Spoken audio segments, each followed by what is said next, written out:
Okay, here I am. I'm gonna prepare to archive this partially complete set. I sort of did a thing on the big Star Wars bin I found. It looks like this set is piece complete, which I'm gonna confirm using the online instructions with one minifigure, but unfortunately it's missing four other minifigures, which maybe I hope to collect over time. But what I'm gonna plan to do right now is I'm gonna actually just take it apart, put it back together, see if any other pieces are missing, make sure it's piece complete, then put it in a plastic bag. And with this note about the set number, the figures that are missing, and of course if there's any pieces that I can't find, I'm pretty sure it's complete, but I'll do a full takedown and build up and make sure that I've got all the pieces.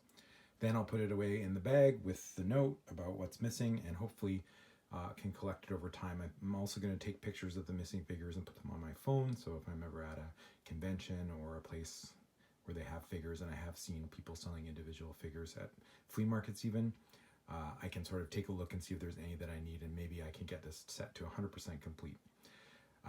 And mostly this is sort of because actually it's a fair bit of work to put a Lego set together, and easier to keep the pieces together than to dump them somewhere and then bring them out. And I have these sets built, I'm using it right now, and they're taking up a lot of space. So if I can just break this one down, make sure it has all the pieces, put it in a plastic bag, potentially complete it over time, I'll save a lot of space, and I'll have saved a lot of work from rebuilding it again or pulling the pieces out again. So that's my plan, and now to disassemble. Okay, so deconstructed, kind of kept them in the same piles just to make it a little bit easier to find the pieces of the two different parts of the thing. And now I'm just going to go through the instructions, and I'm going to put them back together. You could argue this is overkill. I mean, you could just sort of go through the instructions and inspect the already put together sets, which is what I've done up to this point. This is sort of a super systematic way to make sure that all the pieces are there, and I'm doing it just before I put the set into a bag, so to kind of guarantee that I have all the pieces that I think I have. So now just put it back together.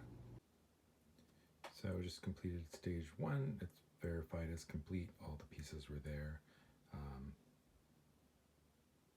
Well, actually, I had to find a few more black pieces because I didn't realize that these black pieces, I thought these black pieces up here, and then there's ones that go in here. So I had to just go find a few more of those, but otherwise complete.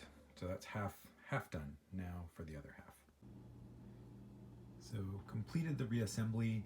A couple more pieces missing. I found that there's a 1x3 gray, a 1x4 brick in a color that's probably hard to find. This one I should be able to find. This one I'm not so sure. Also, these are different colors. I'm not sure what the right color is, and this one is broken. So 3 pieces or 4 pieces that I'll need to find, potentially. Written them down. I actually, for the foliage, it's a little bit harder to find. I wrote down its number from the instructions, and that'll probably help me if I want to buy it on Bricklink or something like that as well. So now all that's left is to put this in a plastic bag with the note that says sort of all the things that are missing, and that'll help me in the future to fully complete it if I happen to run across the pieces or happen to want to buy them. All right, thanks a lot. And the final result is it's all put in a bag with paper indicating which set it is, what the missing pieces are, and ready to sort of go into storage. And there you have it.